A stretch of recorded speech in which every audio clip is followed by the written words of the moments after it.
Bonjour. Donc, suite des vidéos un peu pour les cinquièmes, avec des rappels que les troisièmes peuvent voir.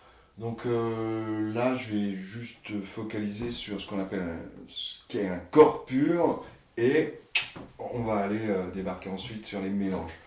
Pourquoi je lis les deux? C'est tout simple, c'est que la définition qu'on pourrait faire très rapide d'un corps pur, eh ben, c'est le contraire d'un mélange.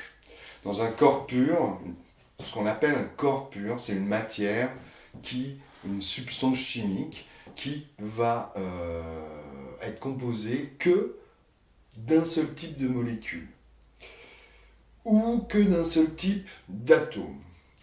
Exemple, le fer, d'accord, gling gling, ce que vous appelez le métal fer, à son état solide que vous connaissez. On pourrait prendre l'aluminium, par exemple. Eh bien, là, nous allons avoir un corps pur. D'accord. Mais si jamais je mélangeais avec d'autres métaux, ce fer, souvent ce qu'on fait, on va faire de l'acier.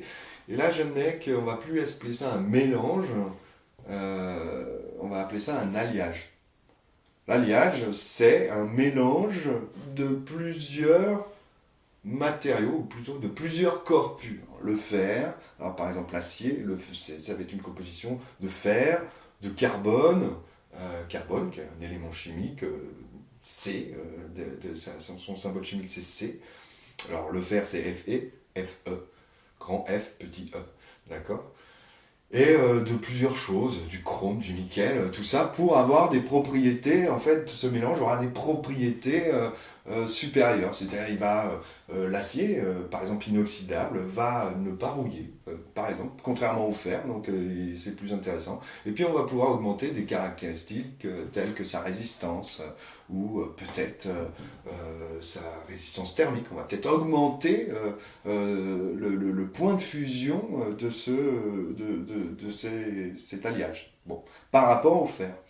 Voilà, il y a des choses de ce style qui peuvent être très intéressantes à mélanger les choses. Mais on mélange les corps purs. Et donc les corps purs, c'est des matières, des substances chimiques qui vont n'avoir que un seul type de molécule. Alors un autre exemple, là on a pris un exemple solide, mais on pourrait prendre un exemple gazeux, l'air.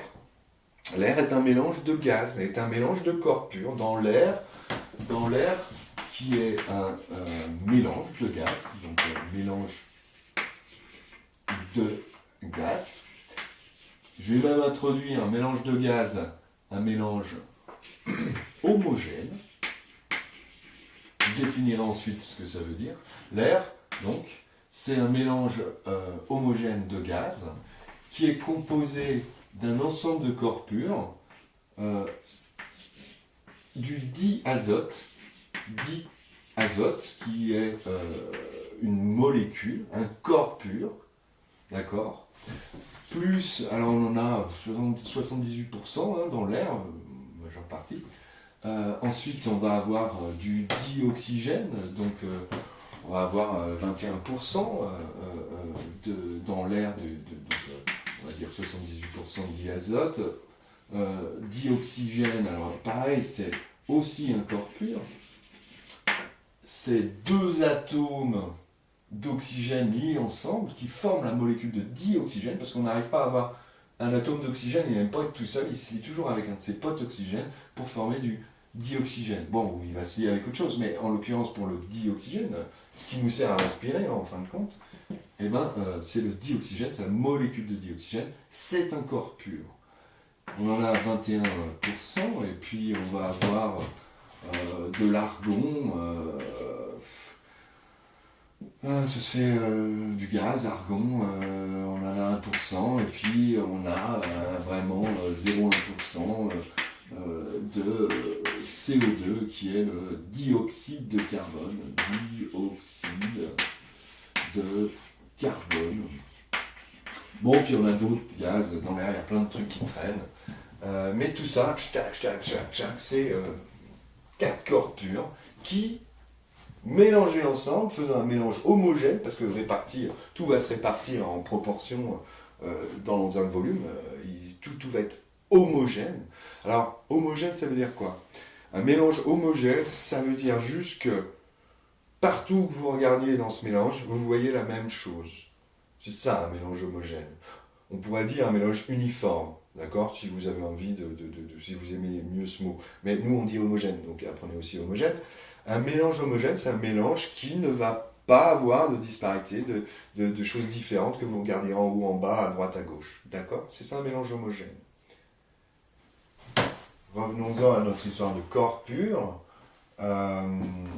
Petit rappel, vous avez vu dans la vidéo d'avant, le corps pur, pour savoir si on a un corps pur, il y a une technique d'analyse qui est étudier sa courbe des températures en fonction du temps, l'évolution des températures en fonction du temps. Et si, quand vous augmentez la température de ce corps que vous ne connaissez pas, de cette matière que vous ne connaissez pas, vous ne savez pas si c'est un mélange ou un corps pur, eh bien, si jamais apparaît sur la courbe d'évolution des températures en fonction du temps un palier, eh bien, c'est gagné, c'est un corps pur. Et ensuite, si vous regardez la température de ce palier, vous apercevez que c'est soit le point de fusion, soit le point d'ébullition de la matière, du corps pur.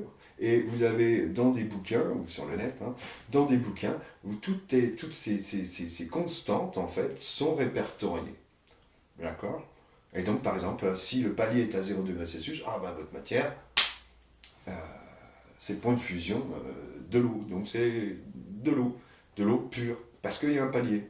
Et puis, parce qu'on est à 0 degré Celsius. Puis, si vous avez un palier à 1500 degrés Celsius, eh ben, c'est un corps pur, ça c'est sûr. Et puis, c'est du fer, par exemple. À 650 degrés Celsius, le palier, bop, c'est de l'aluminium. D'accord? Donc, c'est comme ça qu'on sait si on a un corps pur, en étudiant la courbe d'évolution des températures en fonction du temps. Donc ça, c'est un mélange, d'accord? L'air, un mélange de gaz. Un mélange homogène de gaz. Bon. Il y a plusieurs types de mélanges. Là, les gaz, c'est toujours homogène. Parce qu'au bout d'un certain temps, tout s'est uniformisé. Parfois, il y a des gaz qui sont... le dichlore a cette petite couleur verte qui va se mettre un peu partout et donc va complètement se noyer dans l'air ambiant. Donc, mélange homogène, c'est très important de savoir ce que ça veut dire. Un mélange homogène, c'est, on va mettre uniforme, d'accord? Partout où vous regardez, c'est la même chose. Alors là, on a un mélange homogène de gaz, mais exemple de mélange homogène de liquide, vous prenez par exemple du sirop à la fraise, ou du pulco, ou de n'importe quoi, ou un sirop de menthe. Vous allez avoir un premier liquide, qui est d'ailleurs certainement un mélange aussi, mais vous avez un premier liquide, et vous mettez de l'eau. Quand vous mettez de l'eau, ensuite vous obtenez une boisson que vous allez boire, et vous constatez que le mélange, alors c'est un liquide, et le mélange est homogène. C'est-à-dire partout où vous allez regarder, c'est la même chose. Alors par contre, si vous vous amusez à mettre de l'eau d'abord, puis ensuite vous mettez votre sirop, vous allez voir que pendant un certain temps, vous n'avez pas un mélange homogène, parce que partout où vous regardez, c'est pas pareil. Et là, vous avez un mélange hétérogène. Un mélange hétérogène. C'est le contraire de mélange homogène. D'accord? Bon. Autre petit exemple de mélange hétérogène, on peut voir par exemple de l'huile et de l'eau. Prenez de l'eau, vous en versez ça dans un verre, et puis vous versez ça d'huile. Vous allez constater qu'au bout d'un certain temps, quand vous allez laisser reposer, que l'eau reste en bas. Je vous rappelle, c'est parce que l'eau possède une densité plus grande que l'huile, ou l'huile est moins dense que l'eau. Ou alors, vous dites que l'eau est à une masse volumique plus importante que la masse volumique de l'huile. Et ces deux liquides, il y en a un qui est hydrophobe, il n'aime pas l'eau. L'huile n'aime pas l'eau. Et ils ne se mélangent pas. Là, on dit qu'on a deux liquides qui sont non miscibles. Deux liquides ne sont pas qui ne se mélangent pas, en fait, qui ne s'aiment pas. On dit qu'ils ne sont pas miscibles. Et ils forment un mélange hétérogène. Donc si vous avez mis de l'eau ici, H2O, de l'eau, et vous mettez, et je peux en mettre 10 km si vous voulez, en hauteur d'huile, vous constaterez, vous pouvez faire l'expérience, jamais l'huile passe en dessous, malgré que on en ait plus, malgré qu'en fin de compte, tout ça d'huile est plus lourd que tout ça d'eau. Mais c'est toujours l'eau qui va être en bas, parce qu'elle est plus dense que l'huile. C'est contre-intuitif presque. Mais essayez pour vous en convaincre.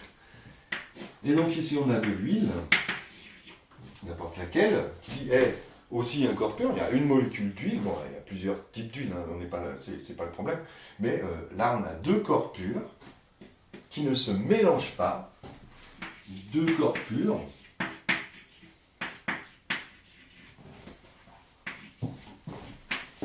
Non miscibles.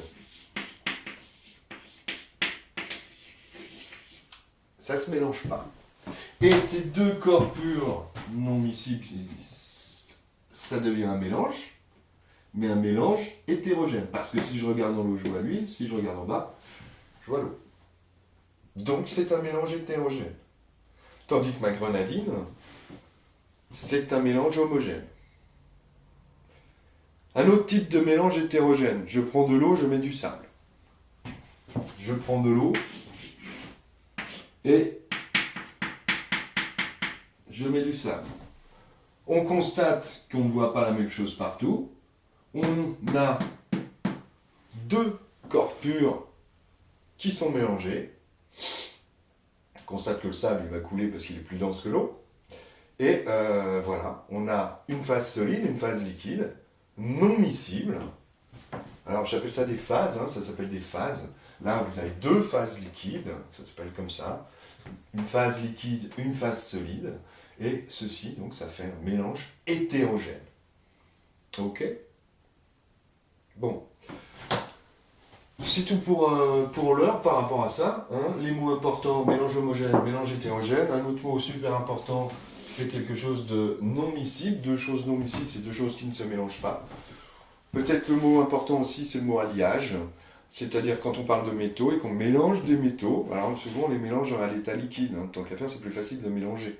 Vous comprenez bien le système. Si vous voulez mélanger, je sais pas, du fer avec du chrome et tout ça, du nickel et compagnie, vous mettez tout ça à l'état liquide, vous mélangez joyeusement et vous obtenez un alliage. Et cet alliage, en fait, est un mélange homogène. D'accord? Ok. Donc, voilà. Et une vidéo ensuite qui va suivre. Quand on a un mélange, parfois, c'est tout bête, mais on veut séparer les corps purs qui sont à l'intérieur. Donc je vais vous montrer 3 techniques de séparation des corps purs. Les 3 choses qu'on fait souvent dans le même ordre, et vous allez voir, c'est facile, mais il est important, il y a quelques mots à retenir pour le brevet, parce que ça peut réellement tomber. Dans 3 ans pour les 5e, et dans pas longtemps, en fait, pour les 3e. Bon, je vous laisse au boulot.